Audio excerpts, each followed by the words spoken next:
tassa. Sorry. Namo tassa bhagavato arahato samma sambuddhassa. Namo tassa bhagavato arahato samma sambuddhassa. Namo tassa bhagavato arahato samma sambuddhassa.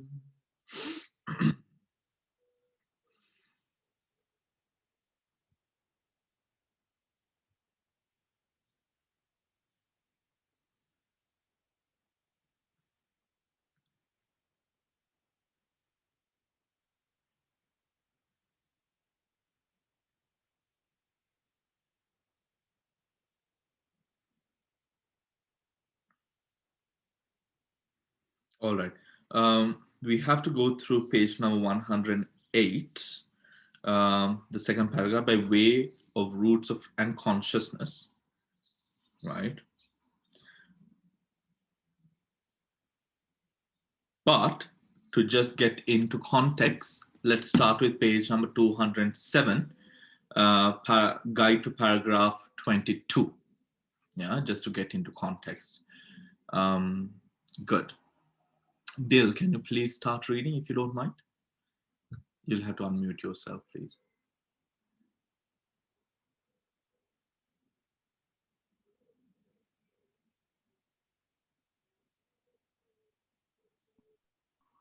Okay.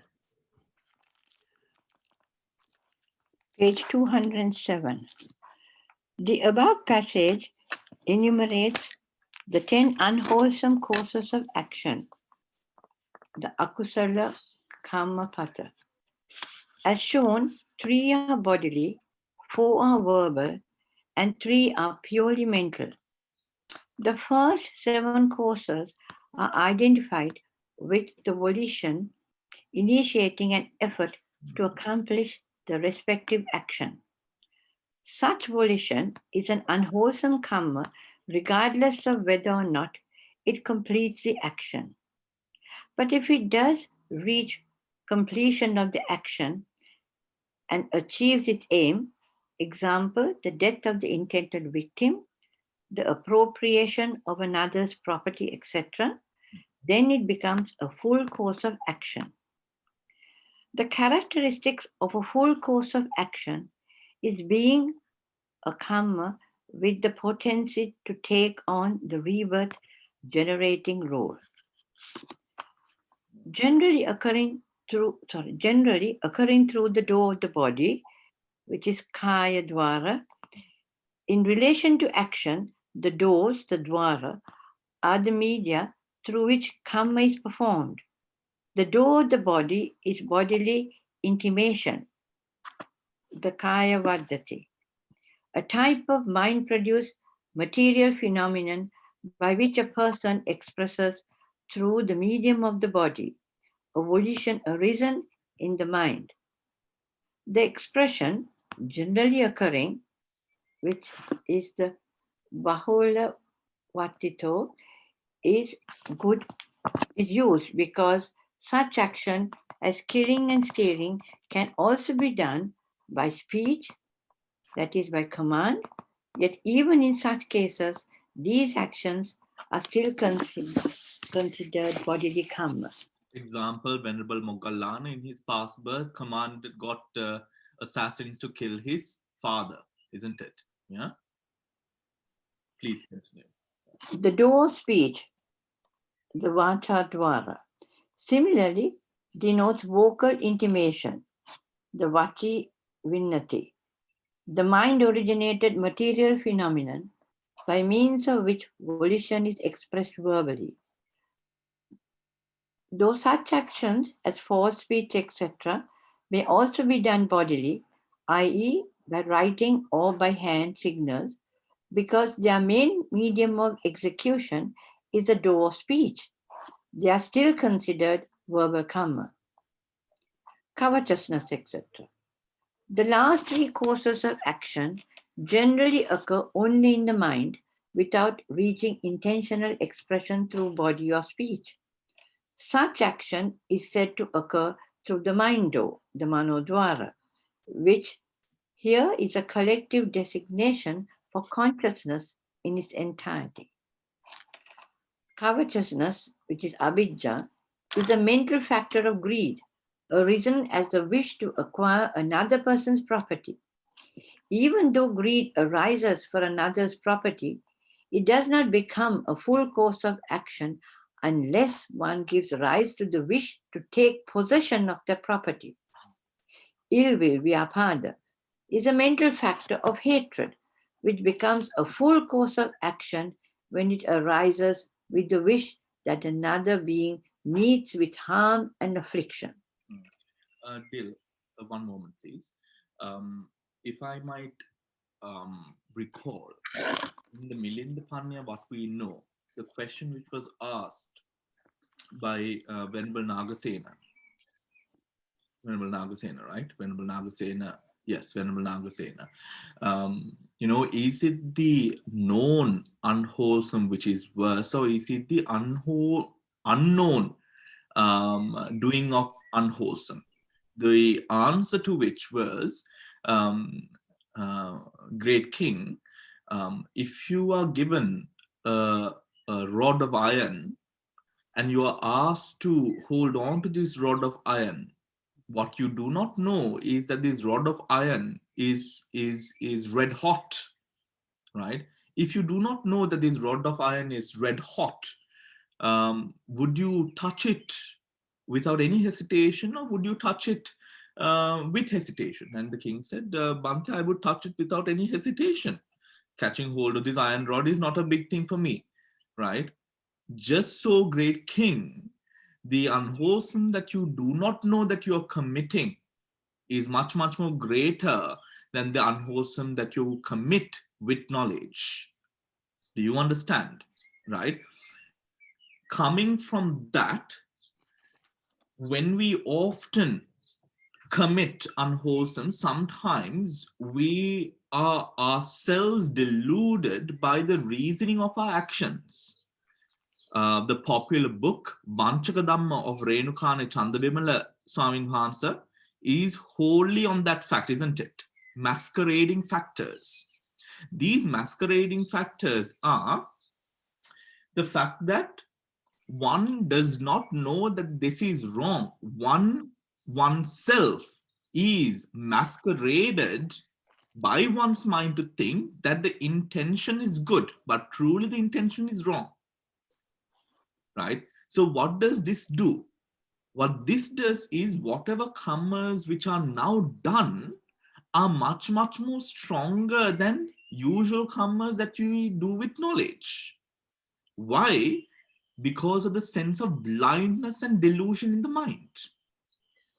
Right? There is no hesitation. We think we are doing this for good. However, in the heart of hearts, it is actually something which is absolutely disgusting if compared to the natures of wholesome and unwholesome, right? So that is what, this is speaking about here. It is in the intention, the volitions that we do something. However, the intentions and volitions of our actions are not always clear, right? This is so this is a very much common reality within the mind of a person who does not practice, right? Please, Dil, shall we continue? Wrong view, michaditi, becomes a full course of action when it assumes the form of one of the morally nihilistic views, which deny the validity of ethics and the retributive consequences of action. 3 such views are mentioned often in the Sutta Pitaka. Nihilism, which is also called Natakaditti, which denies the survival of the personality in any form after death, thus negating the moral significance of deeds. 2. Now, one moment. Now let's take nihilism, right? Now, this person who is trying to philosophically debate with oneself about nihilism is a person themselves who cannot see the truth, isn't it? I mean, how do we know whether there is death or what is there after rebirth? Because of the shraddha that we have, because of the belief in the practice, we believe in the Buddha, yes. But we ourselves, if we have not attained to higher states of mind which can see into the future, we ourselves are quite unsure. There is a sense of doubt what truly does happen in the next life, right? Thus creating this sense of doubt, creating this sense of, inquiry of life after death.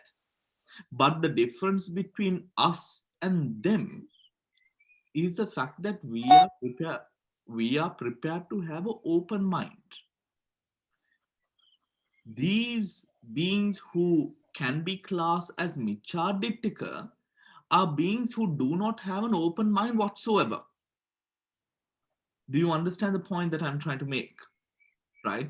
The fact that even without seeing into the future, having those extra abilities of mind, they come into a decision where now this decision is taken up in a very firm manner in their life, so much so that this wrong view now becomes something of a pillar of philosophy within their life.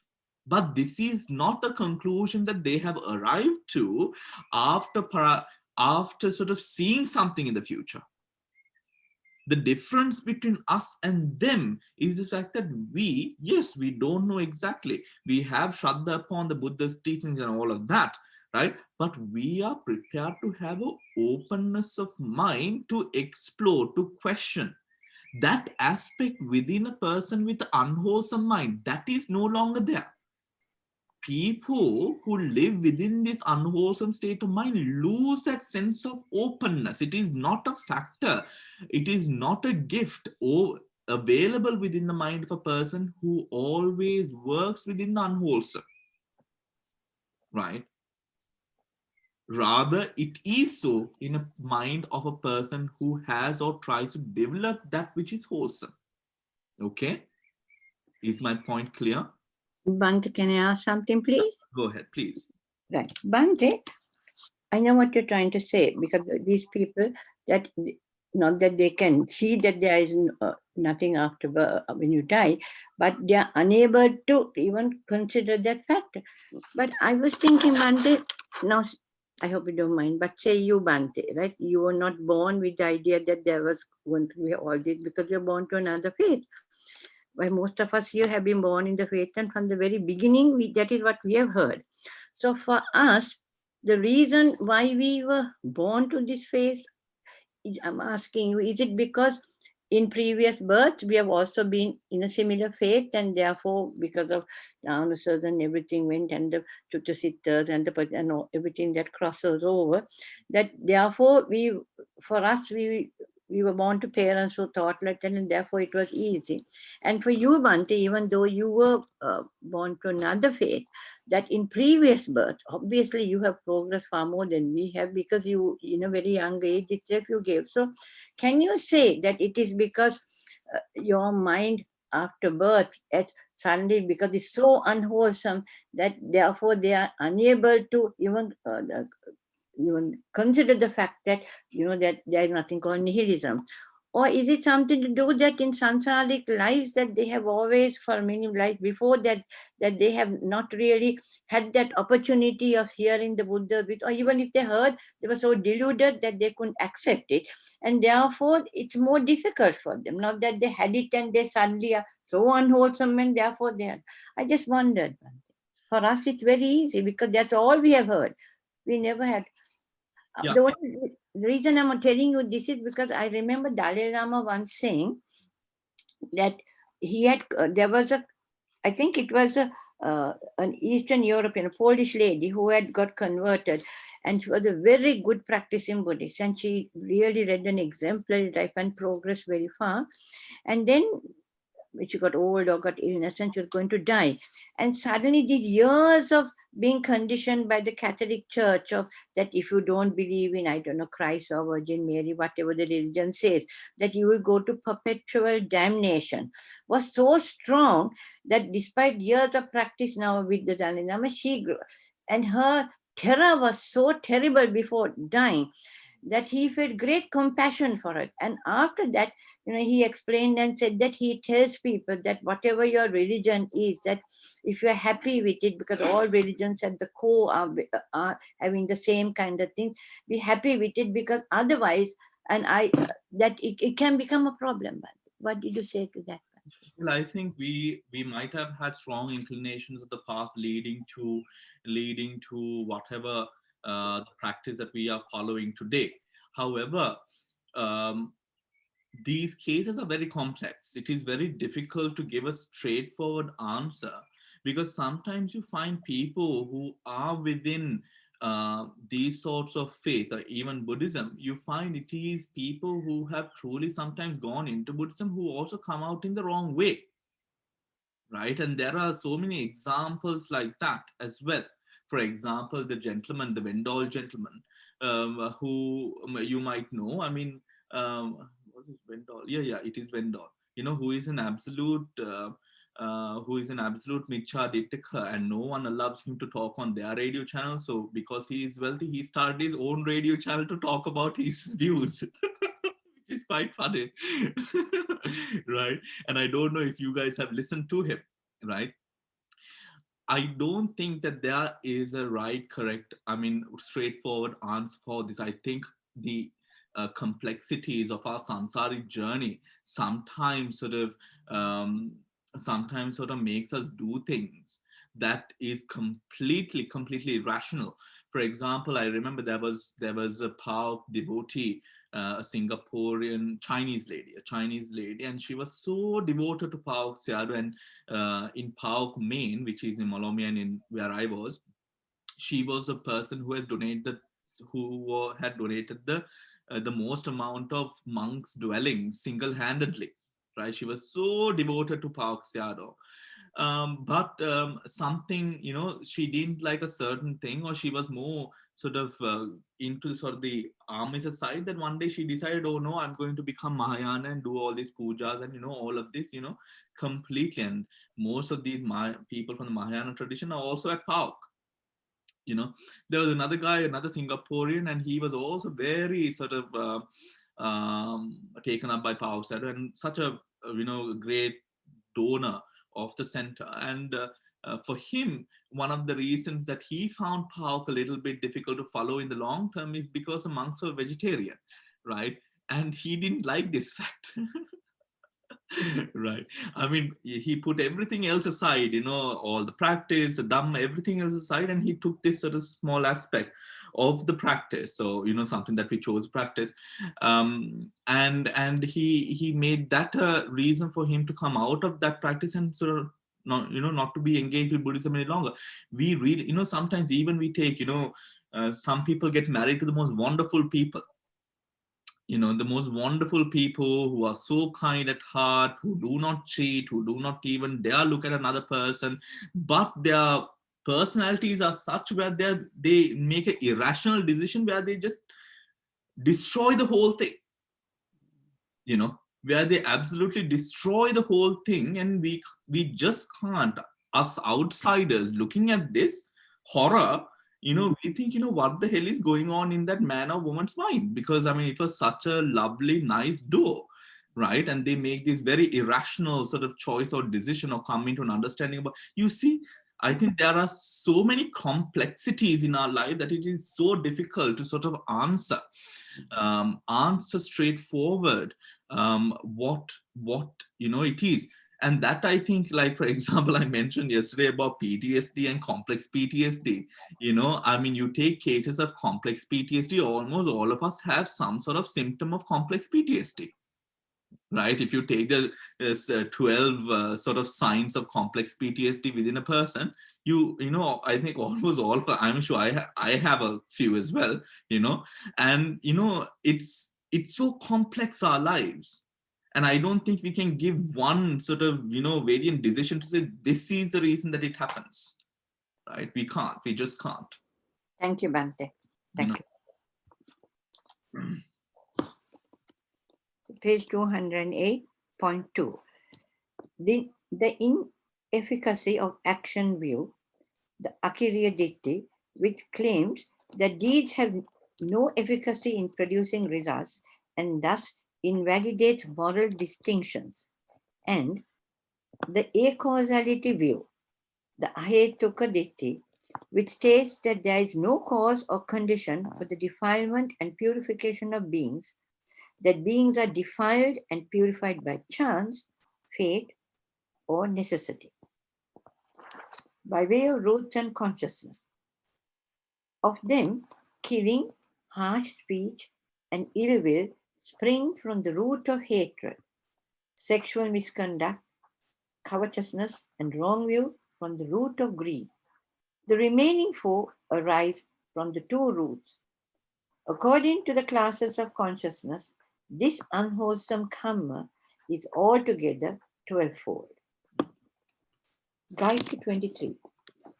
Strictly speaking, ill will is a mode of the root hatred, and covetousness is a mood of the root greed.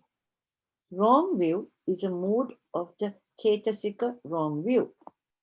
These three courses of action are thus identifiable with the corresponding Chetasikas.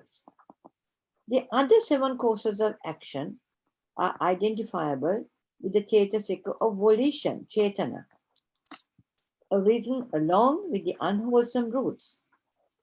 Although instances may be found where, for example, greed may be the underlying motivation for killing and hatred may be the underlying motivation for sexual misconduct, the Abhidhamma holds that the volition that drives the act of cutting off the life faculty of another being is always rooted in hatred, that is, aversion towards the continued existence of the being, while the volition that drives the act of sexual transgression is always rooted in greed.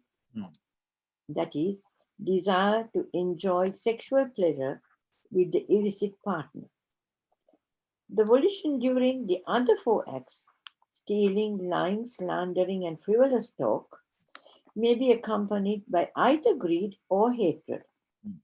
All unwholesome courses of action are invariably accompanied by the root delusion. Unwholesome karma is also identifiable with the 12 unwholesome chittas. In this case, the chitta itself as a composite whole rather than the individual factor of volition is considered to be the karma.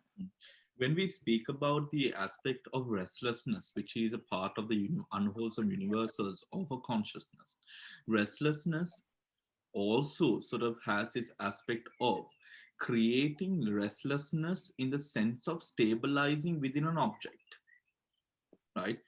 What that means is you will just not be happy with one object. You will always have to move from one object to another, or rather one element to another, to maintain an unwholesome mind. It is it is absolutely impossible to maintain satisfaction or deriving satisfaction from one object, right? That is why the Buddha says you allow a little bit of unwholesome in, it'll flood in a whole barrage of different other problems into your life. Why? Because of this inability to stabilize, right? So these inclinations to transgress in terms of lust, in transgressions in terms of consumption, transgression in terms of delusion, anger, all of these things arise when the mind is more inclined towards unwholesome. That is the aspect of the last universal unwholesome. Is that understood? Right? That unwholesome, that restlessness, which is the 4th part or the 4th mental factor, creates instability in the mind, again, which creates an inability to sustain or stabilize yourself with one thing. Any questions about that? May I ask something, Bhante, please? So, Bhante, now when you take the fetters, so you have those last 2 for moha. You have restlessness and you have doubt first. And I have heard you saying before that of all things, the worst thing you can have is doubt, because you can't decide, you're dead indecision. Restlessness also, you can't keep your mind on one object, it moves. So both of them have that similar thing, that one, you're doubting things, other, you can't keep your mouth. But when you look at the fetters, the doubt comes right, the third one for the Sotapanna state, the Vichikiccha comes.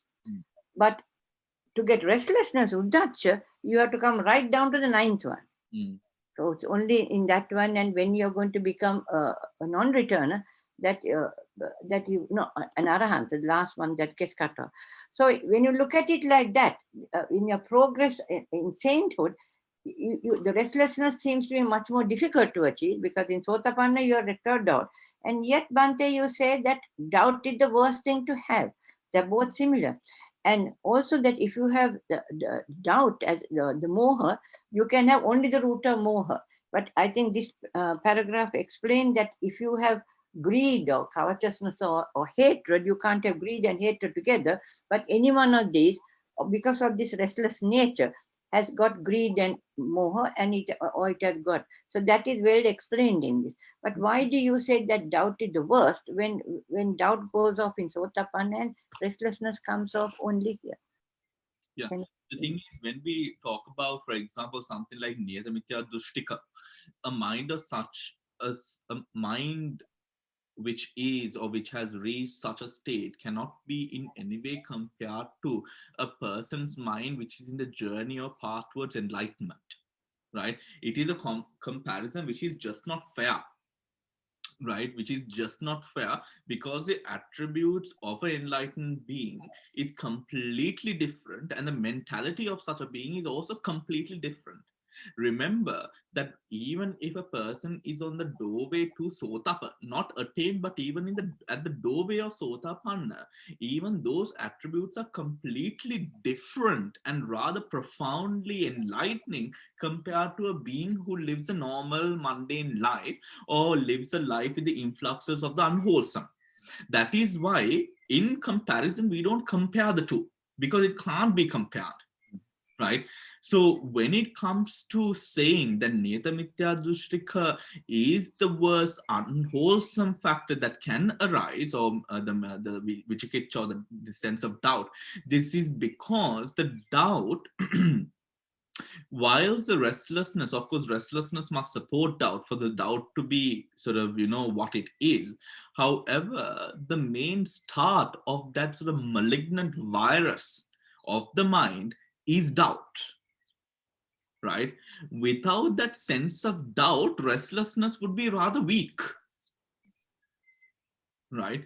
It is because that allowance for doubt to arise that the doubt can now spread through the restlessness, right? Through the restlessness. The main start of that is the doubt itself, right? Is the doubt itself.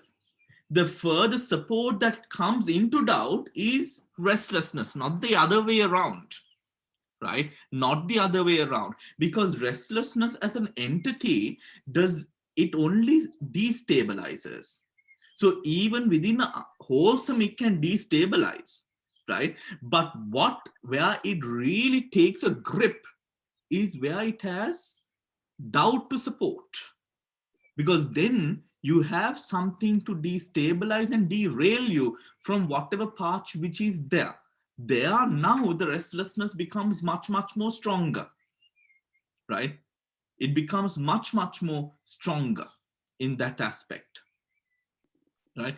Take a person, for example, a person who is, innately, we can say, yes, this person is good, this person is good, this person has a kind heart and inclination, maybe not wholesome, but good intentions, he means well. Such a person always speaks about, oh, I need to get into Dhamma, I need to meditate, really need to follow you guys, I really need to make the effort. For 20 years, she or he has been saying this, right? But has never been able to really put her foot down, or his foot down, whatever, and actually do it, right? There is a sense of restlessness there, right? Now see, the restlessness is there, but did not in any way make her a bad person. Just the fact that she is very weak when it comes to making exact decisions, right? Now, that is where the intentions are good. However, these aspects of restlessness in the mind does not allow her to really do something which is solid. Then we take an example of a person who is, the inclinations are rather bad. Now with the restlessness, this person gets more aggressively bad. Why? It is not only restlessness now. The restlessness has a friend, which is this wrong view. Now, not only does he not practice, he starts hating people who practice. He starts thinking that people who practice are delusional. He starts sort of developing an anger, a passive anger towards these people who practice. He doesn't even want to cite a temple or doesn't even want to support the wife or children who might be more inclined towards something which is good. Do you get it? The first person, it was just the fact of, yes, instability. But the second person, because of doubt, now supporting or being supported by restlessness, it turned the character into something completely different, right? That is what we are talking about, right? So restlessness, we often might imagine, restlessness by the characteristic of restlessness that we see. But really think about it like a mental earthquake happening all the time where you're unable to really stick on to one thing, right? That is why, for example, kids of today need mindfulness so much more, because there is so many distractions in the world. It is very difficult for kids of today to commit to anything, right? Especially the younger ones. It's very difficult because their mind from a very young age, I mean, they'll probably be on Instagram or TikTok. Just imagine scrolling from one mentality to another, from one mentality to another, from one so fast. That is what they know. The inability to take hold of one specific thing, the commitment, is really suffering, right? It is not like, it is not comparable to when you were young. You can't. It's like the earth and the moon, or the sun and the moon. It's completely, absolutely different, you know. So that is why I believe that kids of today really need this essence of mindfulness in their life. So Dale, shall we continue? Any other questions anyone wants to ask? Page 209, paragraph 24. Wholesome karma of the sense sphere. Wholesome karma of the sense sphere is threefold according to the doors of action, namely bodily action pertaining to the door of the body, verbal action pertaining to the door of speech, and mental action pertaining to the door of the mind. Similarly, it is threefold as giving, virtue, and meditation, but it is eightfold according to the classes of consciousness. It is also tenfold as giving, virtue, meditation, reverence, service, sharing of merit, rejoicing in others' merit, hearing the Dhamma, teaching the Dhamma, and straightening out one's views. All these 20 kinds, unwholesome and wholesome, are known as karma pertaining to the sense sphere. Guide to 24. According to the doors of action. By way of door of action, 10 courses of wholesome karma are enumerated. The 3 of body are abstinence from the 3 unwholesome bodily deeds. The 4 of speech are abstinence from the 4 unwholesome verbal deeds. The 3 of mind are non-covetousness, non-ill will, and right view. In terms of ultimate realities, the first 7 are identified as 2 of the absidences, that is, the chaitasikas of right action and right speech, and also in the volition arisen along with those abstinences. The last three are modes of the three wholesome roots: non-greed, non-hatred, and non-delusion. Similarly, it is threefold, etc. The threefold and tenfold lists given here are commonly known as the 3 and 10 bases of meritorious deeds, the Punnakiriya Vattu. The 8 classes of consciousness by which such wholesome karmas is created are the right great wholesome chittas. 8 great wholesome chittas. Remember these Sobana chittas, the 8 great? Yeah. All right. I'm going to take over from here. Okay. Thank you. All these 20 kinds. Karma arising from the 12 unwholesome chittas and the 8 great wholesome chittas. Right. Para 25. Wholesome karma of the fine material sphere. Now, with all these karmas which were mentioned earlier, the Dasa Punya Kriya Vattu, these belong specifically to the sense sphere plane, right? Why do they belong specifically to the sense sphere plane? It is because it can be well performed and it is suitable to be performed to excel from the sense sphere plane, right? Remember that when you hear the word wholesome, I've mentioned this again and again, and I'm continuing to mention it. Wholesome excels. Unwholesome pulls down or shackles, right? So for those who want to attain or go to the higher realms of, bliss, divine realms, what you really have to do is you have to commit yourself to these Dasa Punya Kriya. Why? Because it is through these that we excel, meaning letting go of the sense of the basic sense sphere, allowing the mind to go into those which are of the divine realm. Do you understand? Right? If we are materialistically attached to the pleasures of this particular world, we are never going to be able to see the four corners of heaven.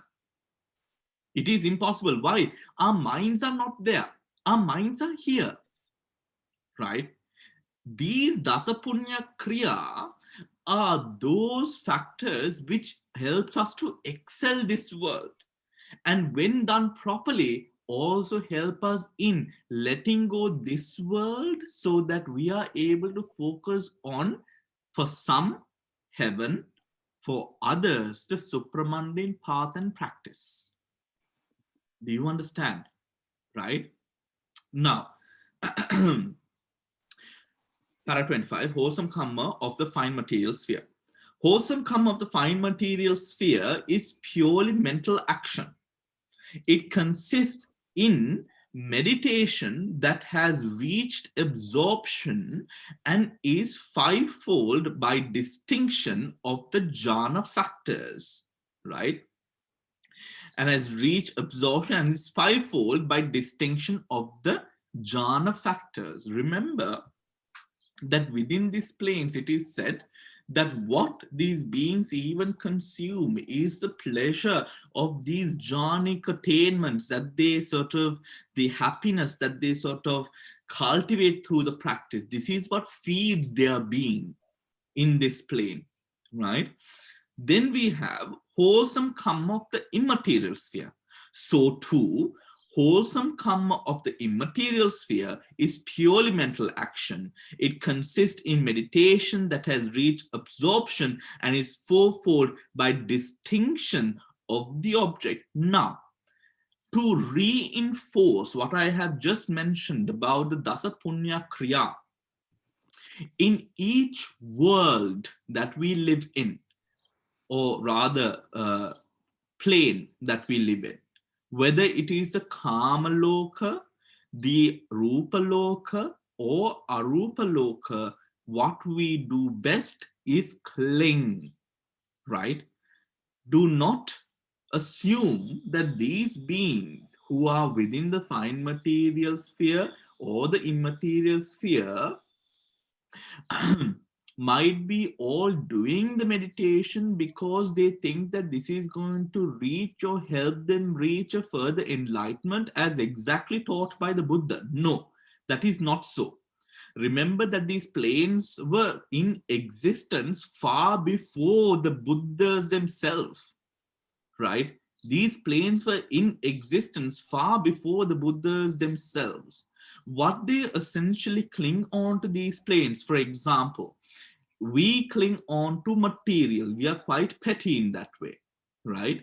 Those beings in their respective planes cling on to the meditative pleasure that they respectively cultivate in their own planes, right? So if we are speaking to a group of fine material sphere beings, to excel the fine material into the immaterial, what we would say is excel through or excel from the fine material jhanas, let go of the comfort of the fine material jhanas to be able to then go into the immaterial jhanas as the way of excelling the plane that they are in. Is that understood? This is the same advice which is given to us. Excel beyond the attachment that we have to the sensual pleasures to go into the higher realms, which has greater pleasures, right? This is the same advice. Excel the circumstance that you are in currently. Excel beyond the attachments that we have formed currently, to be able to now cultivate the mind into higher states. Is that understood? Yeah, good. Any questions?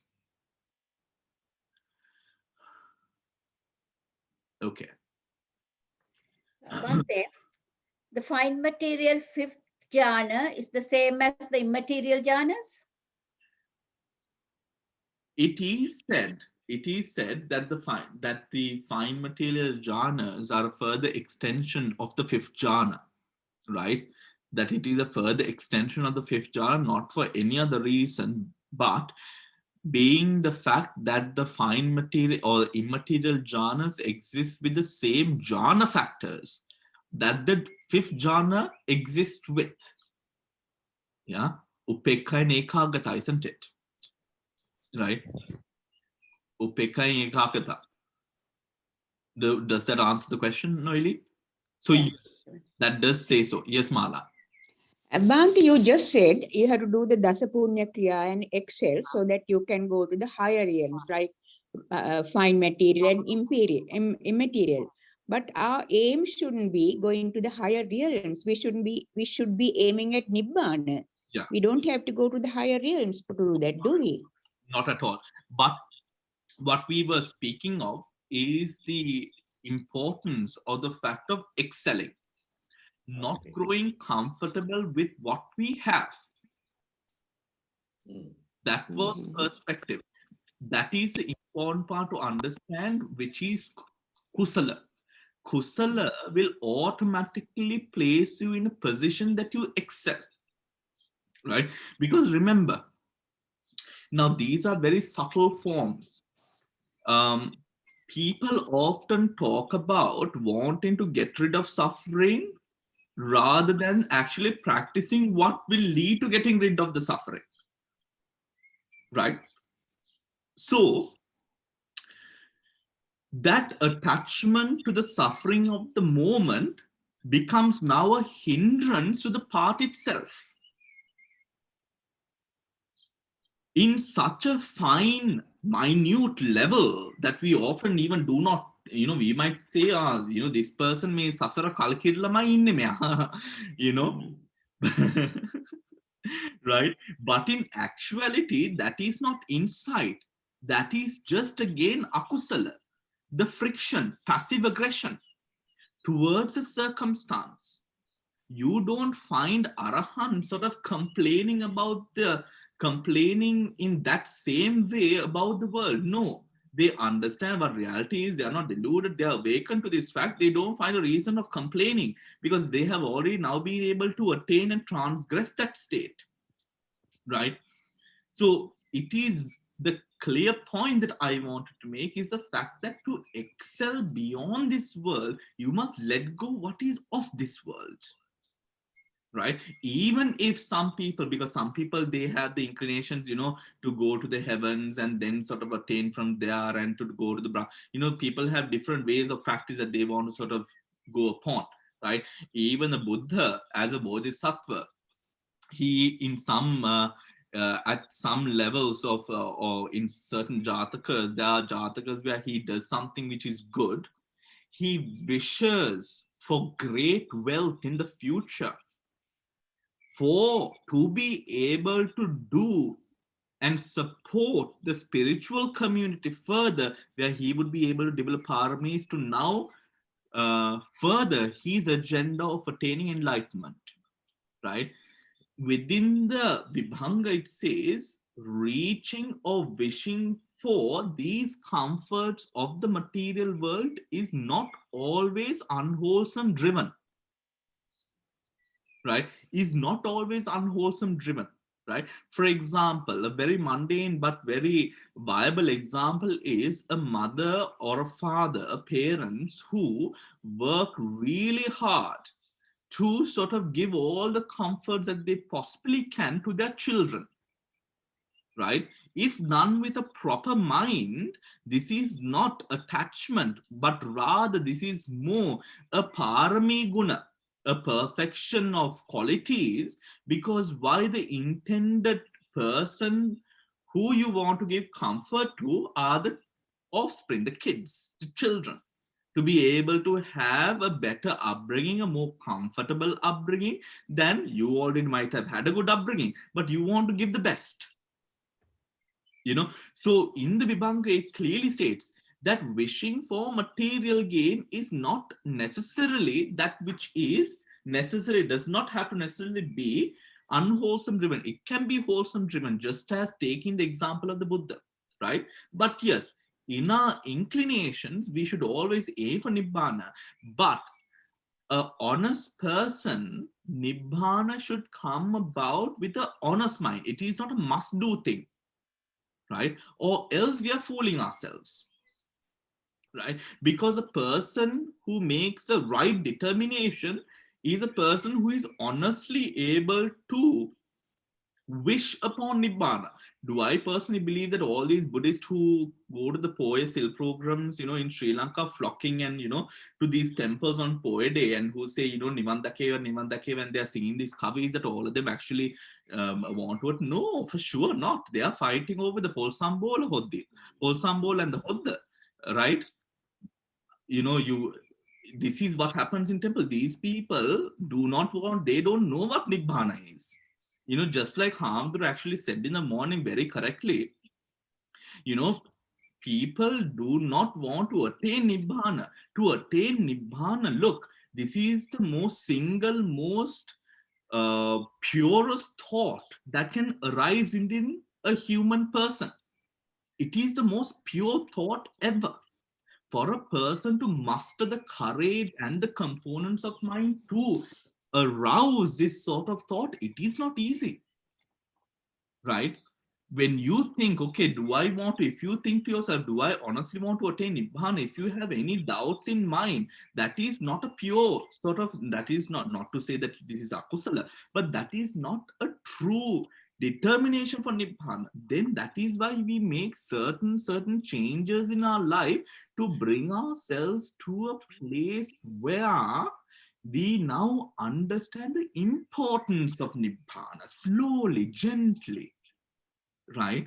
By changing our life patterns, by reading the Dhamma, by having good Kalyana Mitras, we slowly incline ourselves to the Dhammic practice to realize, oh, you know, what is said is true, but this is not organically come just because you're a Buddhist. This will never, it will not, right?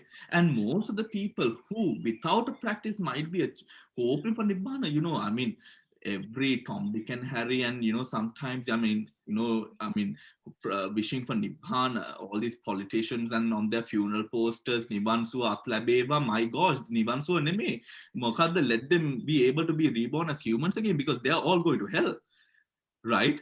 this is a joke. I mean, it has really become a joke. There was a man who was an absolute, one of our neighbors. He was an absolute drunkard, right?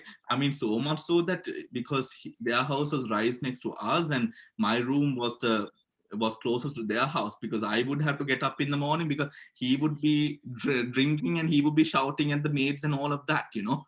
He is never going to attain Nibbana in the very next life, right? But in the banner, Nivan Suat Labeva, like he was Upasaka, no, these are all lies, right? And this is a mockery of the practice, because such a hope, we can only hope, but for a person to truly come out with the inclinations to want to attain Nibbana can only be brought about by a very, very, very powerful, unwholesome mind, such like the mind of Venerable Sumedha Tapasa, where he wanted to attain Buddhahood. It was pure, it was pristine, it was clear. It was not cultural. It was not because of in awe of the Buddhas. It was a fact of wanting to that pure inclination that was there. So although we might say, yes, all Buddhists should be able to attain Nibbana, but we have a long way to get to a state where the mind knows what Nibbana is to a certain aspect where we can truly want it and wish it. You know? Yeah. That is my response, Mala, to that question. Thank you, Bhante. Yeah? All right, let's move on. Any other questions? All right. Where did we start? Okay. Results of Guide to Para 25 and 26. The five fine material sphere jhanas and the four immaterial sphere attainments, results of karma. Para 26, results of unwholesome karma. Herein, unwholesome karma, excluding restlessness, produces rebirth linking in the woeful plane. Herein, unwholesome karma, excluding restlessness, reproduces rebirth linking in the woeful plane. But during the course of existence, all 12 unwholesome classes of consciousness give effect to the 7 unwholesome resultants anywhere in the sensuous world or the fine material world according to circumstance. Now, what does that mean, right? Unwholesome karma excluding restlessness. The chitta rooted in delusion, a chitta rooted in delusion. Now, remember the chittas that can be rooted in delusion. This is tanha and tanha, greed, hatred, and also delusion. Yeah, delusion itself. The chitta rooted in delusion and accompanied by restlessness is the weakest of all the unwholesome chittas, right? Is the weakest of all the unwholesome chittas. And for this reason, it cannot take on the role of generating rebirths. Any of the other 11 unwholesome chittas can generate the unwholesome result. Okay. Any of the other 11 unwholesome chittas can generate the unwholesome resultant investigating consciousness, which functions as rebirth linking, bhavanga, and death consciousness for beings reborn in the 4 woeful realms. Is that understood, Devika? Bhante, I thought we stopped earlier at guide to 25 to 26. From where are you? Where did you start? Is it from number 27? Results of unknown? 27 now. All right. Results of unwholesome karma. Yes, but we had the guide. So unwholesome karma excluding restlessness. All Did right. you all miss the page? Yeah, I was thinking we had to start from guide to 25 to 26 because I had marked But as I go. Come down to guide to 27. It's in the middle. All right. Okay. Any of the other 11 unwholesome chittas can generate the unwholesome resultant investigating consciousness, which functions as rebirth linking, bhavanga, and death consciousness for beings reborn in the four woeful realms. Mm. Is Yeah. that understood? Yes, yes. Yeah. I got it. Now, yeah. So when we come to, because of the state of weakness of the restless mind, right, accompanied by restlessness, it is unable to produce rebirth, perform these functions of patisandhi, because it is so weak. Why is it so weak? Again, because restlessness, it doesn't allow one to take the object, thus making the consciousness so weak, right? Thus making the consciousness so weak. Any questions about that? Okay. All 12 unwholesome chittas can generate, all 12 unwholesome chittas can generate the 7 unwholesome resultant chittas anywhere in the sensuous world during the course of existence. All 12 unwholesome chittas can generate the 7 unwholesome resultant chittas anywhere in the sensuous world during the course of existence. The 5 kinds of sense consciousness and the receiving and investigating consciousness, right? Those 12 can perform those functions, right? However, when it comes to the function of patisandhi, there is a question mark, because the specific restlessness consciousness is that much weak, right? In the fine material world, they produce only 4 unwholesome resultants: the threefold sense consciousness of nose, tongue, and body being excluded, right?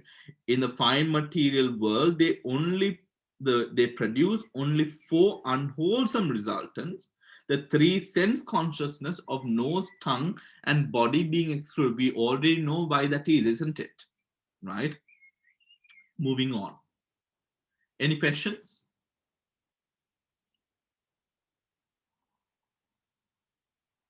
Okay. Wholesome karma, results of sense sphere wholesome karma. Wholesome karma of the sense sphere produces rebirth linking in the sensuous blissful plane. And so too, the great resultants in the course of existence. But it gives effect to the 8 rootless resultants anywhere in the sensuous world or in the fine material world, or in the fine material world, according to circumstance. According to circumstance. Now we are going to see what all of these things are in the table which is to come, right? So let's go through it, and if we have questions, we'll go back into it, right? Guide to para 28. In para 29 to 30, the author will explain the correlations between each type of wholesome chitta and the resultant it is capable of producing. The great resultants occur in 4 modes, with the 3 process-freed functions of rebirth, bhavanga, and death, and within the cognitive process with the function of registration, tadalambana process. These resultants ripen only in the sensuous world. The 8 rootless resultants are the 5-fold. The 8 rootless resultants are the 5-fold sense consciousness. The ahetuka resultants are the 5 sense consciousnesses, receiving consciousness, and 2-fold investigating consciousnesses. Right? Let's look at the chart.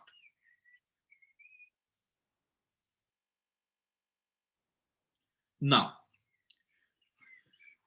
we have the sense sphere volitions of the chart. Right? Now, what we have read from the results of karma are all, we will find all of that here. Right? Let's take the 11 unwholesome, which is excluding restlessness, right?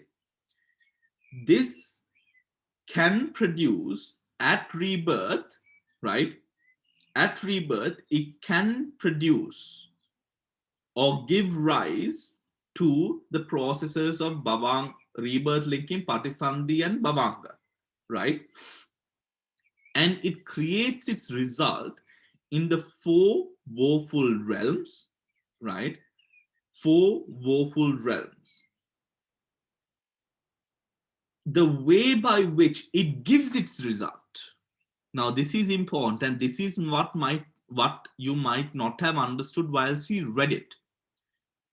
It gives its result through a specific consciousness itself. What is that consciousness? That is the unwholesome resultant investigating consciousness.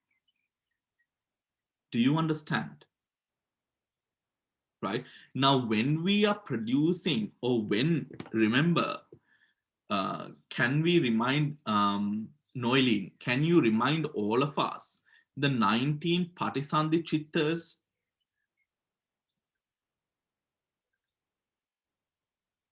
You have to unmute your mic, please. If you remember, Noeline. The two investigating chittas, rootless, wholesome and unwholesome, 8 beautiful resultants, and the 9 sublime resultants. Correct. Right. Now, those are those consciousnesses that are able to think of it in this way, right? Think of a piping nozzle, right? A piping nozzle, right? You can put whatever nozzle there is, and you have the filling, which can be whatever filling that you have, the icing, what you have put, right? Filling or ice cream or whatnot, right? That function of that producing that rebirth is like that nozzle, while the filling and all of that is whatever consciousnesses which are mentioned in that first bit here. Do you understand now? Right? The way by which that resultant can be brought about, that result can be brought about through the Patisandhi, Bhavanga and the Chutti consciousnesses, right, is that sort of nozzle, that bag, that icing bag, right? All that is delivered would be, of course, the 11 unwholesome. But it has to give rise through one of the Patisandhi Chittas, right? And that is what we are talking about here, right? That is what we are talking about here. It is almost as if those 11 unwholesome consciousnesses and whatever cultivations that we have done give rise to the level of power within. It is actually, it is not like, it is the power which the Patisandhi Chitta holds, right? And the Patisandhi Chitta is this unwholesome resultant investigating equanimous Chitta. Is that understood? Is that clear? Anyone? Hemamali? A bit blank, Hemamali. Bhante, Yes. can you explain in this particular case, consciousness is considered as process freed, Yes. right? And when it is process freed, then how can you have unwholesome investigating consciousness? Why not, Damsini?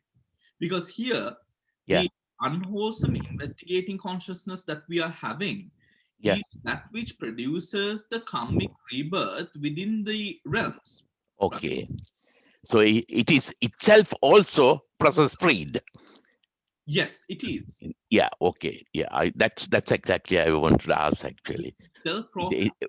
Yeah. Okay. Yeah. Yeah. So thank you.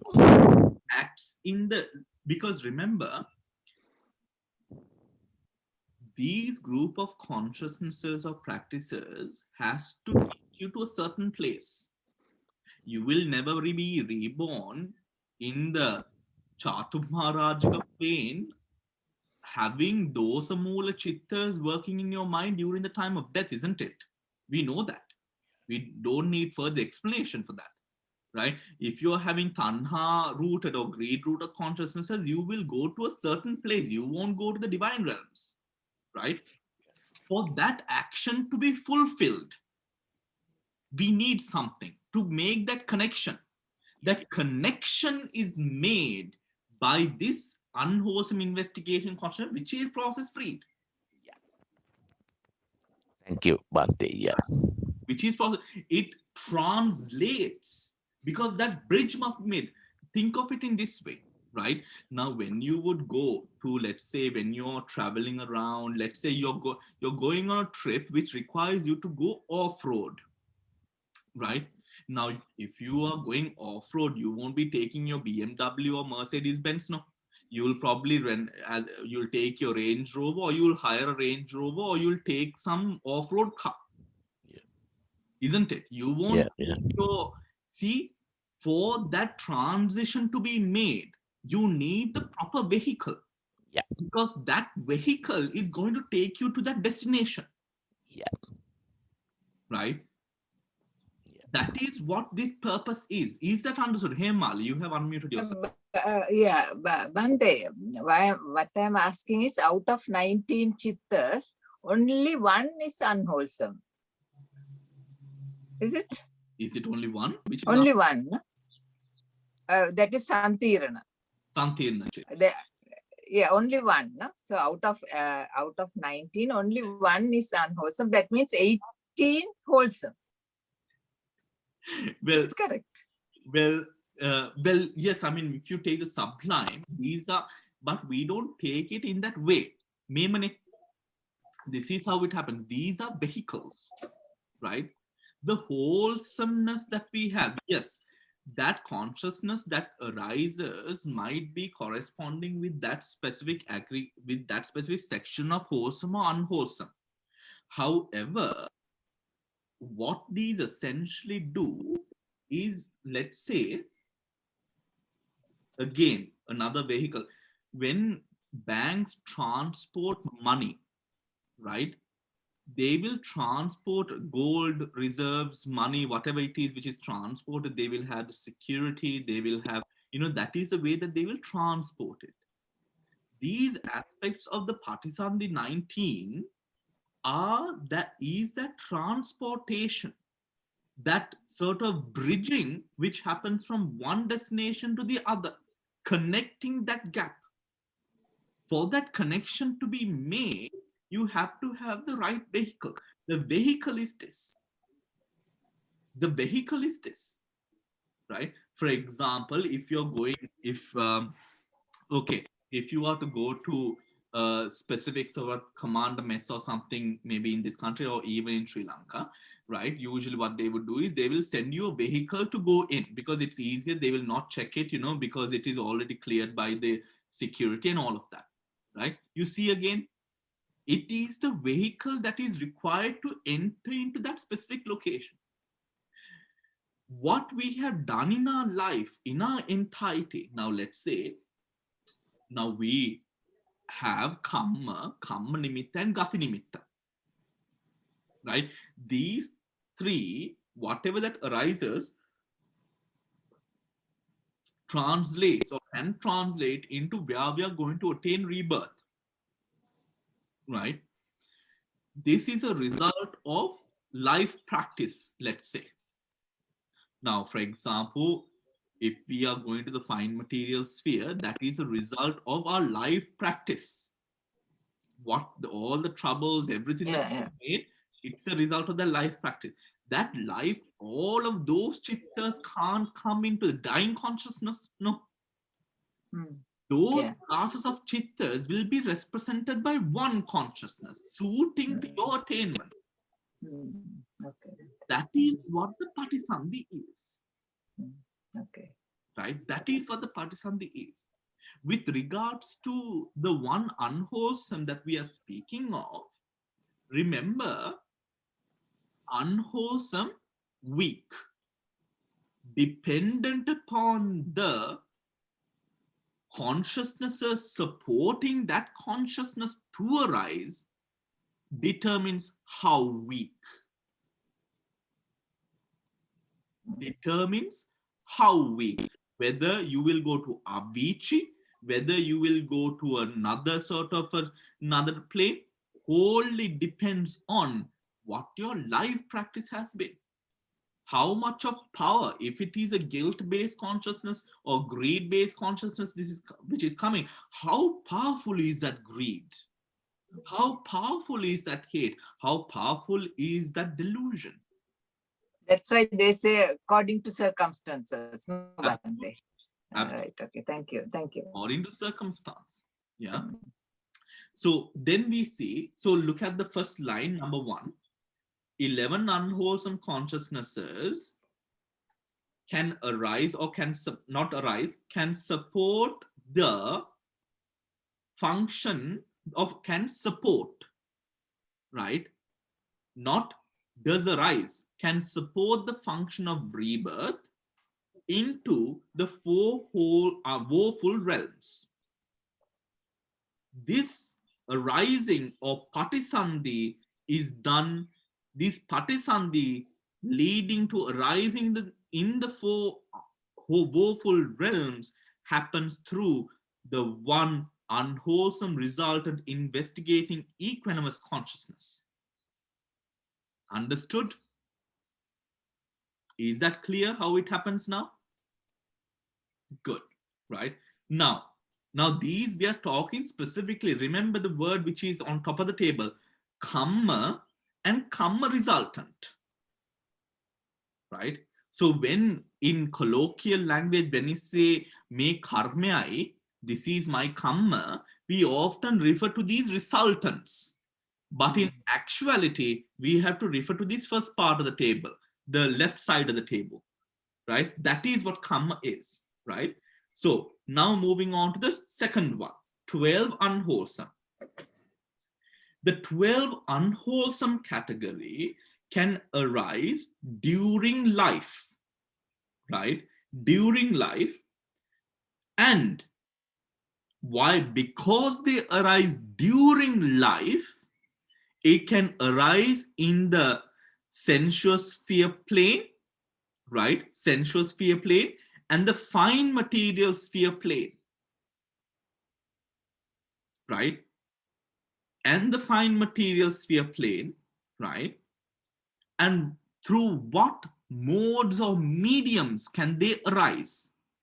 They can arise with the unwholesome resultant investigating equanimous, the other resulting unwholesome resultants. What are the ahetukas, remember? Right, the others as well can give rise.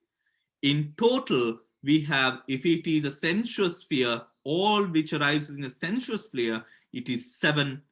If it is the fine material sphere, it is 4, because it can give rise to those 4 specifically, right? I can see that it is not the clearest thing, right? I can see from your faces that it is not the clearest thing. So let's pick it, right? Let's pick at it.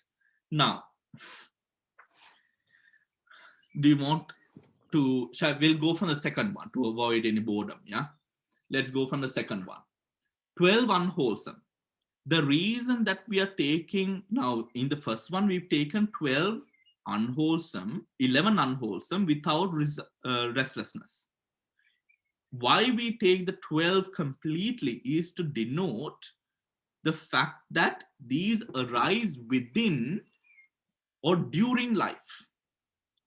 Because the 11th sect can only arise at the time of patisandhi. That is why we take out the restlessness, because restlessness is too weak to create patisandhi, right? To create patisandhi. Is that understood? Geeta, bye wage oya tika kotana. Geeta. Okay, let me know if you don't understand, because I will explain, right? So the reason that Damsiri, yes? Yeah, I think the during life is actually pravritti karma. Yeah, Mm. pravritti result. Yeah, Pravritti vipaka. yeah. They never use a terminology as such, because in Sinhala they have, or in Pali they have pravritti. Yeah, pravritti. But yeah, but here they use normal explanation. Yeah. Damsiri, can you also tell what pravritti is for those of you here those of them who do not know what pravritti is, please? It's a self-explanatory. It's resultant that actually you get during the lifespan Oh, yes. or course of existence. Yeah, yeah. So whatever- when you win a lottery, that is also a pravritti karma. you buy the lottery is also Yeah, yeah, that is quite a funny example, because when you buy the lottery it's akusala, right? yeah, When yeah, you win the lottery it's a yeah, yeah, so that is a pravritti karma for those of you who didn't know. yeah, Something that gives rise during life is a yeah, yeah. right. So those that fulfill the act of rebirth is classed as 11 unwholesome without the restlessness. Those that perform the act of pravritti karma or giving rise during birth is classed as 12 unwholesome, right? 12 are unwholesome, right? 12 unwholesome. So then we go on to all that arises in the sensuous sphere, right?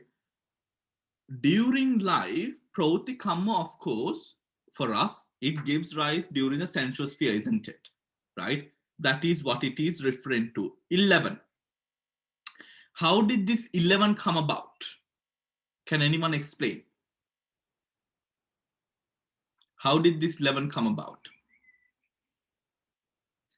It is referring to the planes, right? It is referring to the planes, right? Now, what are the planes? Please go back. Does anyone have a chart of the 31 planes with you? Right? Look at the sensuous sphere planes.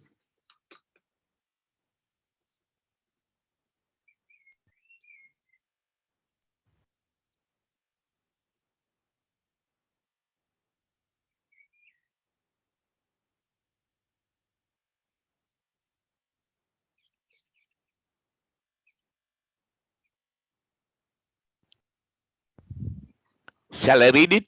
Yes, please. Get the four. First one is hell. Mm. The second one is animals. Mm. Third one is hungry ghosts. Fourth is asuras. Yeah.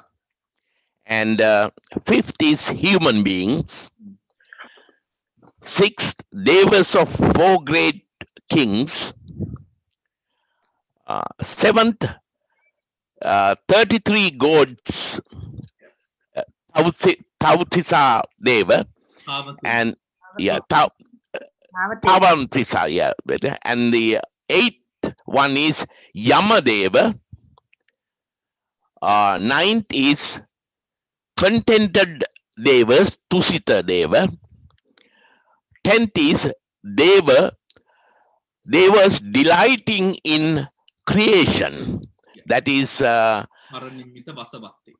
yeah. And the last, no, 10th one is Bhante 11. Nirmana Rati. Paranimita Vasavati is the next. 11th one, yeah. Nirmana Rati and Paranimita Vasavatti. Right. That's right, yeah. So from Niraya, Tirachana, Pretaloka, Asura, Manusa, Chatummarajika, Tavatinsa, Yavatusita, Nimman Rati and Paranimita Vasavatti, that is what the 11 refers to. 11, yeah. Is that clear? Right? So have that chart, whatever you have near you, right? Because we are going to be repeating that, right? That is a sensuous sphere, right? The Kama Loka has 11 planes within it, right? So these 12 can produce, the 12 unwholesome consciousnesses can produce or perform the pavakti function or give rise during life within the all the sensuous sphere planes, which totals to 11. How does it give rise? It gives rise through, yes, Mala? Bhante, I'm a bit confused about the sensuous plane and the sensory plane. I have written down sensuous planes of existence includes 11 Kama Bhumi plus 16 fine material and 4 immaterial, total 31. So that means the fine material and the immaterial are included in the sensuous planes of existence. Is that right? No, it is not right. Because remember, Yes. Kama avachara titi kama vacharo. Yeah. Those who entail in sensuous pleasure are those who are included within the Kama Loka. Kama Loka, okay. Rupa Bhumi and Arupa Bhumi are not people who fall. They fall into the Rupa Loka and Arupa Loka. Yeah. Not in the sensuous planes of existence. That is the dominant function is that meditation corresponding with the jhana factors. Okay. I have written down it wrong. Thank you very much. Yeah. All right. So then, what are the consciousnesses that arise in giving result in the previous life? Now think of it in this way. Look at the chart. In the previous life or previously, you have done actions through the 12 unwholesome, which has now generated karma. This karma has to give rise. That karma can give rise first in all the planes within the sensuous sphere or the Kama Loka.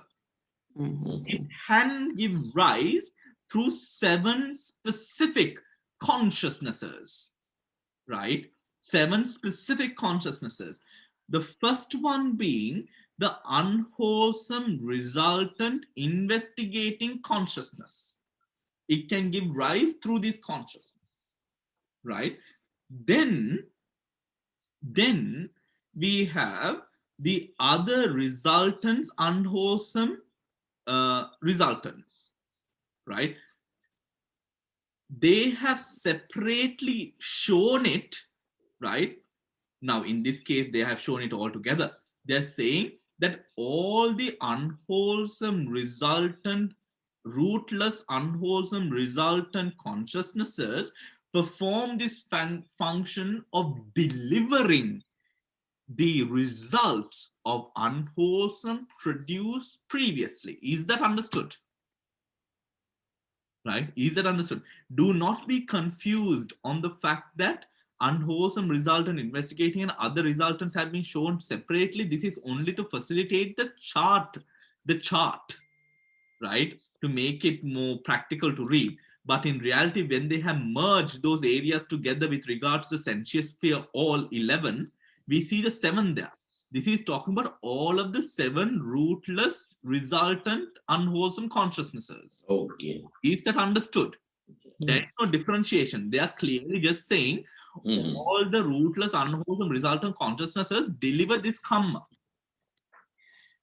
by function of proti during life. Understood? Is that understood, everyone? Pushpa? Then not Pushpa. Okay. Good. Hari? Bhante, can I just start? Yes. So basically, the difference in that first one, when you refer into the 11 unwholesome, so you know there are 12, and out of those, you remove off one of them, which is the one of the recklessness. So therefore, you get 11. So that's clear. But in the second one, when you said 12 unwholesome here, right? Prabhuti karma, because they are during life. So you take all 12, but when it's dividing into these 2 groups, so first of all, they say sense sphere, they say all, and there you take the here you get 11 here, because 11 is because you are taking the planes of existence, the four of the loka, the Kama Loka. So these are the 4 Kama Dugatis they take, which is the 4 there. Then the Manusa they take, and then they take the Kama Sugatis. So that's how you get the 11 there. Yeah. While on the one before, the first chapter 12 is that those are all the chittas, but here it is the planes of existence. Then out of those 11, when they say 7, they are now referring to the Ahetuka, the rootless, unwholesome chittas, that whole line of 7. Yeah. Okay, Bhante. Yeah.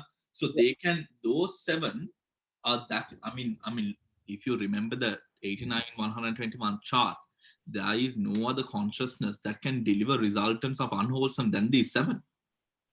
Isn't it? Yeah. There are none. So whatever unwholesome that you're going to experience is going to be through these sort of experiences. Is that understood? Bhante, I have a question. How can you get a rebirth? Oh no, get a resultant pravritti karma, unwholesome karma as a resultant in Deva's world. That's possible, yeah?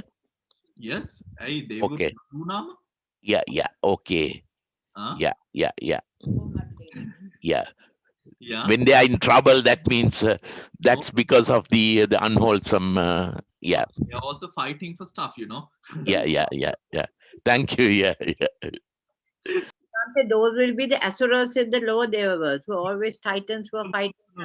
No, Titans, of course. Titans also, right? Yeah. Because remember the Asurakayas, but remember the Titans fought with the, they were all at one plane at one point, right? It is when they were now banished that they came to be known as a Titans, right? Where they then started residing in at the foothills of the Mount Meru, and some in the Chatumhara, some in the Manusaloka, right? Where they dispersed, but they were all on top of Mount Meru at one point, right? So they were fighting. These are those same people who are fighting. But remember, when there are, depending upon, or when you go higher into the Deva realms, they can't sort of do that, because their bodies are so subtle in their own right, where when this anger arises, their bodies will just vanish from the Deva realms, but still the consciousness can arise, right? Still the consciousness can arise, right? Is that understood? Is it right that says that these gods, or they have done a lot of meritorious things and they're born in these heavenly realms, they're never satisfied, and that's why they're always fighting. They try to bring down the other people. So those people who are very competitive, never satisfied, but they've done a lot of meritorious karma, they're born, but they're supposed to be born as these titans who are always never satisfied, and they're always fighting. Well, they're not always fighting, right? But they have a foe who are the upper realm deities who were there, existent in the upper realm. So they do have those sort of boundaries, but they're not always fighting, but even normal deities, they can have, remember, they do sort of, they can have sort of unwholesome, because these people are also not enlightened. It's just the fact that, they are in, of course, better situations in mind and body and pleasure compared to us. However, for us, the fact of us is the fact that we are engulfed with more things which are much more pettier. They are engulfed with higher pleasures that are available in the Kama Loka, right? That are available within the Kama Loka. We have a sense of, we are very similar, but the thing is, they are more powerful and much more sort of powerful in that sense, right? Within whichever world that they might be, the higher realms of the Kama Loka, right? For example, if you take, for example, Sakra, right? Now we think Sakra is big because Sakra is closest to us. But the thing is, there are much more powerful entities within the planes of existence, much more powerful than Sakra will ever be. Right? Yes, here, Male.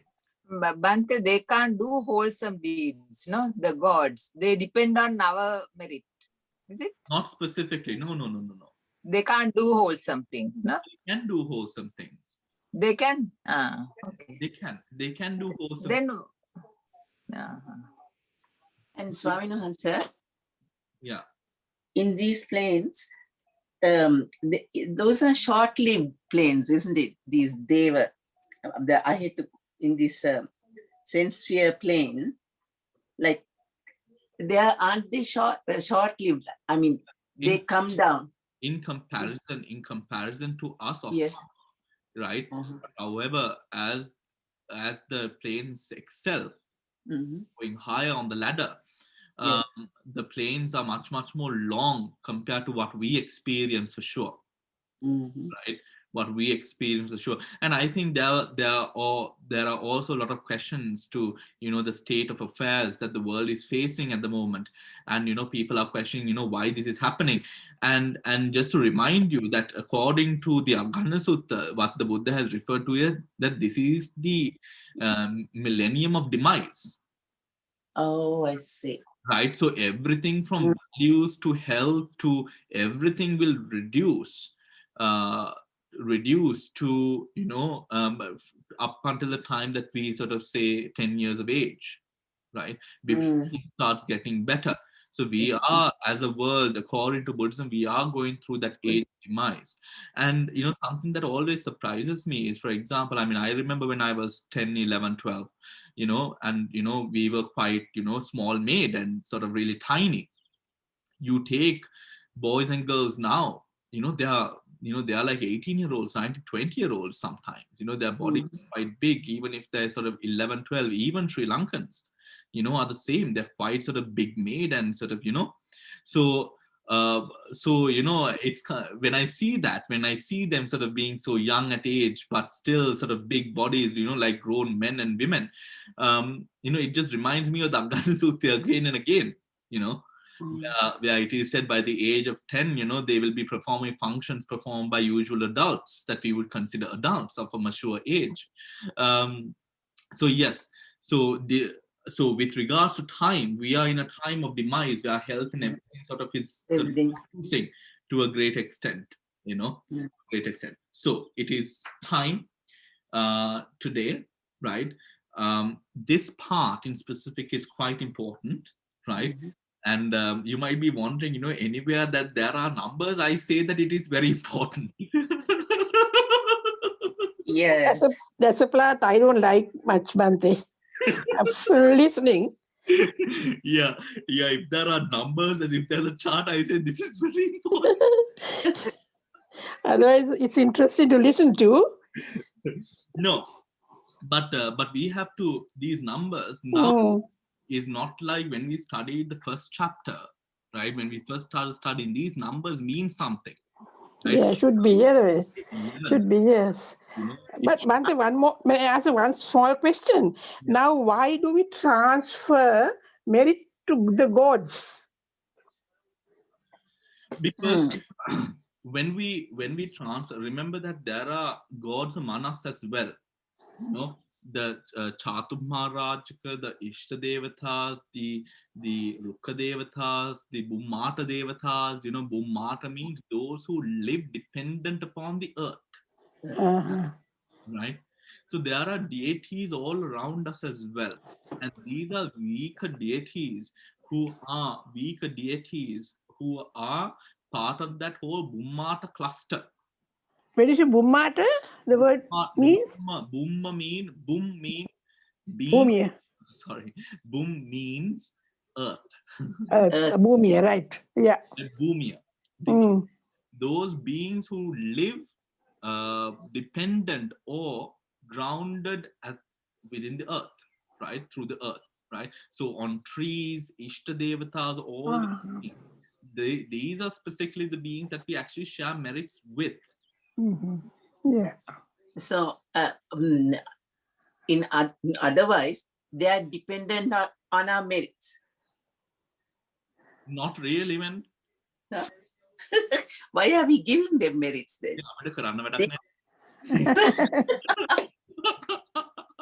Yeah, that's right. Yes. No, So I really understood what we were discussing today. That's great. Sorry, Nahas, I was able to refer to tables. sure. I mean, the fact is like this now. I mean, for us, Mhm. if we, I mean, we know that in the sharing of merit, especially with lower beings, you know, this really does make a lot of difference to lower beings and even Bhumata Devatas, because they might be sort of, you know, but it's not like, you know, there are some beings who are in very pathetic stages that they might really be wanting the merit, right? That they will really be wanting the merit, and it is good to always share merit with these people, and also as a gratitude practice for ourselves. Right.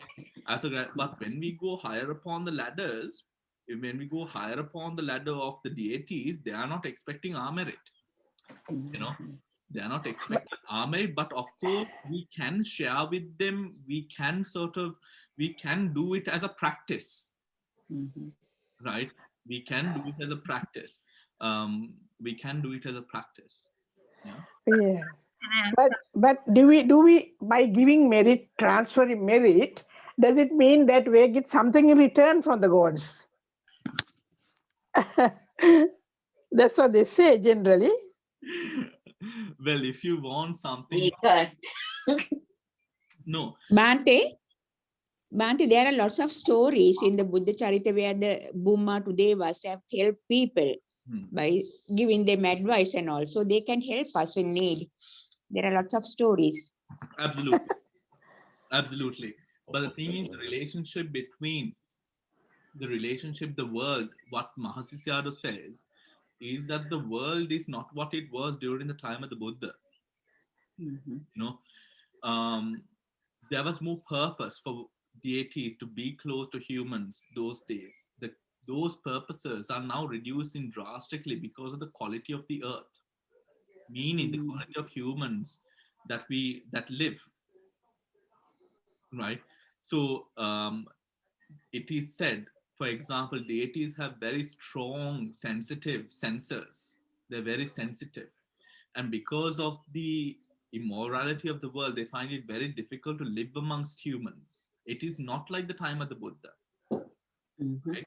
So yes, those stories might be there, and the Ishtadevatas, if they have a very strong connection to a person, it might be there. But the sharing of merit is specifically important when it comes to past relatives who might be protective relatives, who are behind you, right? And these relatives sometimes only help in certain causes. For example, if they believe that the right path for you is in the process of earning and, you know, doing a high flown career and all of that, they will only help you for that. The moment you start meditating, they will start disrupting. Oh, Yeah. And that's why? something that people don't know, right? Because, you know, just like, for example, your parents, Oh, no. you know, I don't. just like, for example, you know, your parents believed, you know, you must be a doctor, engineer, lawyer, whatever it was, you know, you must be educated, you must go, you know. If you said, oh, I want to study sculpture or, you know, clay pottery, they'll think, you know, they'll smack you and say, are you mad? They will not help you just because that might be something you want to do, right? Just like that, they think that what they hope for you is their intention for your development. So some meditators experience that when they start meditating and they get into a certain stage or a certain stage, they start sort of, you know, experiencing certain difficulties in health. You know, all of a sudden, only when you reach certain levels of meditation, only when you're doing well, right? Even with the study of Dhamma or some things like that. So, so some relatives are not always sort of supportive of what you want to do in life, but they might help you in their specific ways. Some will help you in terms of money, finance, material gain and development. Some will help you in the same sense of spiritual development. Some will help you for Amisa Puja. Some will help you for Pratipatti Puja. And some will just go ahead with whatever you want to do as well. You know, එහෙම හොඳ කට්ටියත් ඉන්නවා. Bhante, Yeah. Bhante, there's another the earthbound deity helping to develop medicine for corona. Have you heard that? It's called Dhammika Paniya. But we shouldn't ridicule like that. He's doing something. No. It's because in Kegol area, I know, the yes. infection rate is extremely low. Yeah. There's truth in it. Yeah. Okay. Bhante, can I just ask? Now, in the first lowest of the realms of the gods, in Chatu Maharajika, those Gandhabas, Kumbhanas, those Nagas and Yakas, they are really earthbound, aren't they? Yeah. Yeah. But then the next one in Tavatimsa, that's where Sakriya is. He's in the second one. That he's the king of the gods there in Tavatimsa, which is the gods of the 33. And also there are Maitreya Bodhisattva is. That's right. And then you have Yama, and Tusita is where always the Bodhisattvas are born before they're born. No, Tusita is where the Bodhisattvas are born, like Maitreya Bodhisattva. Yeah, Tavatimsa is where the Sakra is. Yes, Tavatimsa is where, and also Buddha's mother was born in Tavatimsa. And that's why the Buddha went to teach the Abhidhamma to the mother to the Tavatimsa. So you get the Chaturmasajika, which is the first level, and that's where you get the Gandhabas and the Kumbhandas, Nagas and Yakas are earthbound. Then you get Tavatimsa, which is the next one, which is called the heaven of the 33. And that is where the king is Sakra. And then you get Yama, where Suyama is the leader. And then you get Tusita, and Tusita is where Maitreya Buddha and our Buddha also was born as a Bodhisattva before he came and born as Siddhartha. Yeah. Bhante, can I ask one quick question, Bhante? Yes. This thing is like when a person dies, I thought they take rebirth according to your karmas. Like some instantaneously, or some looks for the place, I mean according to their karmic things. And then now you were mentioning that they help you, they will see what you need and they'll help. But how can it be if they take a human form? I mean, then they can't be helping you. Why not? No, if they're in a human form, supposing my mom passed away and she got reborn in a human plane. And how can she help me being there? How can she help me? She can't really. She's living her own Yes. life. Yeah, correct. Yeah. So, but when you just now, when you mentioned about them helping you, that's my confusion part. We don't know where they will be. But the thing is, it depends on where they are specifically. Yes, correct. Right? Yes. So if they are of a higher plane and if they have some sort of concern, also remember that the sensuous plane, the high sensuous plane, they are very overwhelming in terms of pleasure. So for them to really remind of you and to sort of come down or sort of have some sort of interest in you, they are different things altogether. Yes. They are different things altogether now. Right? Yes. Because of their elevated state of living now. So for them to have some sort of interest in you, you have to sort of align with whatever it is or interest that they have for you as well, in a way, right? Or in some other ways, they will remember and have this sort of connection and all of that. But however, do not be deluded by the fact that all of our parents come down and they look over us. They have No, yes, that, no, it doesn't that's what I thought. Yes. Right. Thank you. Sorry to put it in that way, but that's the truth. Yes. No, that's what I asked. They sort of move on, right? And they do move on, and especially, for example, if there are beings of Dhamma, they most often do move on and they live their own life because they have that sort of attribute of letting go and sort of the fact of, that it's another birth and you're living your life. They are living their life, right? And so that is that. right? But now, for example, within the Akasatthacha and the sharing of merits and the sharing of merits with relatives and deities, sometimes devotees, when they do the chanting, they're very lax about it. They have their eyes open, they have their, so really the sharing of merit happens through the mind. The verses are just a reminder of the contemplation.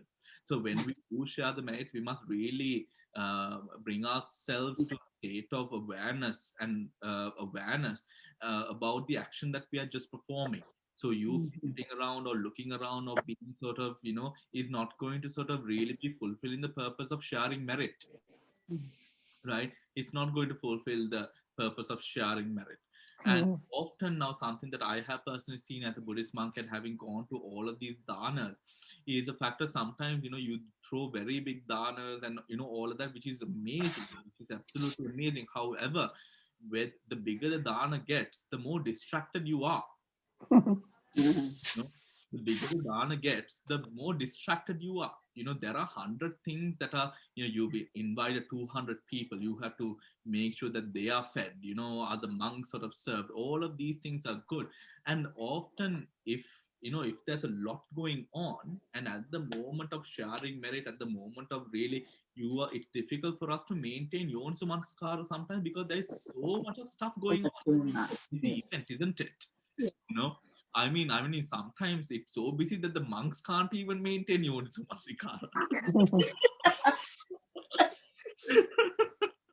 Because people are forcing food on you. No, regardless, it's there's a lot going on.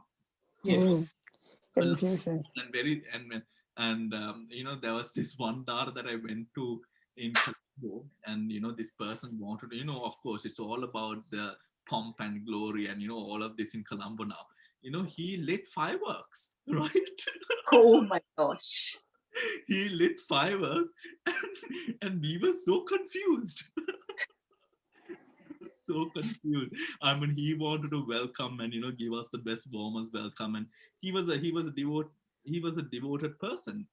However, we must realize that it is not in the dancers and all of these things that devotion lies. It is actually coming down to the wholesome mind, and some take it very much sort of out of context. For example, now in Colombo it has become very sort of usual for catering. Right? And that aspect of making the food yourself, putting your love and care and dedication into the food, it's slowly reducing, because you want to sort of do a big dana, you want to compete with all of your other friends, and all of these other things. No, Just what's the point? that aspect of that connection, but sometimes people do it in this way as well. They can't cook, Yeah. most Colombo, or most people who have maids, sometimes they might not be able to, and then they want to give a good meal, and it happens in that way as well, of course. However, what is most important in every regard is the fact of that connection that you have to this sort of sense of giving. And sometimes the actions that we might do might dilute that. So we must try to sort of always maintain. And if you sometimes can't accept, or can't sort of, if you can't accept sometimes a certain monk or his beliefs or whatnot, it's better to not give the dana in that way. It is very good to give dana, even if you are developed enough to sort of, to put that aside and have that sense of equanimity. Good on you, I'm patting you on your back if you can do that. But if you're going to give and then feel that sense of anger to whatever he shared at the Dhamma talk or whatnot, then it's going to create even more sort of adversity in mind. Even adversity in mind. I remember I invited this very popular monk, for my father's 3 months. We invited 100 monks, and it was all Aranya monks. And one of these monks, he made the occasion, because my whole family was Catholic, and they were so kind to sort of really everyone put aside their faith, and everyone was cooking because of me. Everyone was cooking, and everyone was offering, and all of that. It happened perfectly. But the monk used it as an opportunity to denounce Catholic faith and he was, Oh, to renounce Catholic faith. And these people, all of them were Catholic. Some of them were ordained members of the church. They were all very, very strong Catholics. But, it turned it, the ending of it, it just made it a little bit sort of, for the other members. My mother didn't mind because she wasn't even listening to the sermon. She just wanted to eat because she was so hungry. And she had, she was cooking from morning. But some of the other relatives, they were quite, not upset, but they were, why did he do that? It's not the right thing to do. So making sure that you sort of or have that sense of ability to maintain that wholesome mind and that connection when you are sort of giving in whatever way. Sometimes there is this story. I'm sorry, I'm taking a lot of time. You might be hungry. that's fine. But there is a story where Better. two young monks, or this arahant goes with two young monks to this lady's house. The lady is Sowan, right? And the young monks, I mean, she's like a mother. And the young monks, she's serving, and they close the pathway. And she takes a spoon and jams it into the pathway and says, no, you can't stop eating. You're very young. You better eat more. You need to grow, right? So typically what a mother would do to the child, right? and this was brought to question, right? Is this a kusala? Is this something good to do or bad to do? And within the Tipitaka explained, because owing to that motherly nature, upon death, she actually reappeared within the heavenly realms, owing to that specific level of care towards the monk. So it wasn't the rest, it was because of the love, care, and respect that people have. Because sometimes respect is not the best thing as well, sometimes, for as a monk, I can tell you, for me, respect means nothing. Because I know people who would worship at my feet and kiss my feet and stab me in the back. So respect is absolutely nothing, but for me personally, if I would see, people who are inclined to Dhamma, interested in Dhamma, who actually make an effort, who are honest, then for me, that is a big thing, right? So, because for monks, I know specifically most of the Aranya monks, they don't really care whether you respect them or not. They respect themselves enough. They don't need your respect to make them feel like they are something, right? But that sense of authenticity goes along with that sense of authenticity. So I have taken enough of your time for today. We are not having the class next week. So from Friday to Monday, a full holiday for all of you, right? So no meditation, no classes, and we'll be resuming from Wednesday next week, right? This is because my family who lives in London is taking me out to Salcombe, southwest of the country for a little holiday vacation thing. So I'm not going to be there. So up until that full bank holiday, no classes, right? No classes. So yes, so I will see you day after tomorrow, and day after tomorrow, no sutra class. Okay. Of course, no sutra class. No, obviously. Obviously, right? No sutra class. Bhante, we observe Sil at 8 o'clock. Yes. And then Sil Pavarana 6 o'clock or 9 o'clock. 9. You can But he knows. You can do what you like. Well, 6 o'clock we can. Yes. So what it will be is, when I am giving you the sila in the morning, I will tell you to determine when you want to finish the sila. So, for example, you might choose up until 3 o'clock. Another person might choose up until 2 o'clock. Another person might choose whatever, right? But the meditation will go up until, if you have some sort of, if you have diabetes, or if you need a snack, or, something of that sort. But remember, make sure you meal prep the day before, right? So that you don't have to sort of get involved in the cooking, store it in the fridge and all of that. And make sure that the meal is light, right? Do not have a heavy meal for lunch, because that will just ruin the whole afternoon for you, right? Do not just have a sandwich or something, just enough to fill you up for that moment. right? So do not go crazy and do like kiribat. I would tell you not to cook kiribat. No, in the morning. everyone will sleep. No kiribat. Have some, if you're cooking some kiribat, cook some just for the Buddha, but don't sort of take in a lot of kiribat, because that will just make it horrid, you know, because I mean, it is a full day. It is mimicking a monastic practice, really, you know, because 8 a.m. to 9:15. So you have to be able to have the best energy. So make sure you also have some fruit juices or something if you're keeping the whole duration of the sila, right? So prep all of that the day before. That is why we don't have any classes on Tuesday, because I was going to organize some sessions, but I thought, no, I need to give you time to prep and, you know, all of that. So, you know, make sure you do all of that meal prep. And when you sit down by 8 o'clock, make sure that you already have offered the Buddha Puja, because we'll be doing the Buddha Puja and all of that at 8 o'clock, finishing all of that off and starting the whole day, right? So yes, so light meals is a must. Okay. Bhante, are you going to give Atasil or Dasasil or Ajivattakama Sila? I'm going to give Panchasila, Atasila, and Dasasila. Right. And anyone can, and so when, if you want to say Silpavan at about 5 o'clock, do you say to yourself the Panchasila? Because you won't be doing that, because different people are doing different things. So you reiterate to yourself. Doing that, you can determine in the morning when you are taking it, you can determine by 5 o'clock, I will go back to 5 precepts, you know, something of that sort. Yeah. Yeah. Any other Thank you. Geet, I can't hear you. Sorry. Okay, yeah. Just Geet. I would already have half a day of the seal from morning. So it will be after my Dane and the Buddha Puja that I will join you.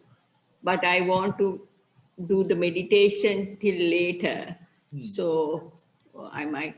Absolutely. Do what you're comfortable with, but try to stick with whatever, try to stick with, you know, make it very, stick on to the schedule where whenever you join, stick on to the schedule. And yeah, you know, just, so that we can sort of continue that practice, because I understand, I mean, it is a long day, right? But it is also the Buddha's birthday, you know, Yeah. so it's special. And also your. And also your birthday. Yes. Of course, what am I compared to the Buddha, you know? But yes, so lovely. Thank you so much for the time. I will see you Thank all you. on Wednesday. And also, Achan Sujat is giving a talk on COVID-19 Yonisamanskara tomorrow. I think you might have got the flyer. Yeah. Yeah. So yes. So Surekha is organizing it from Sri Lanka. I was the one who gave the topic, so I hope that, you know, if you would like, you know, you guys can join.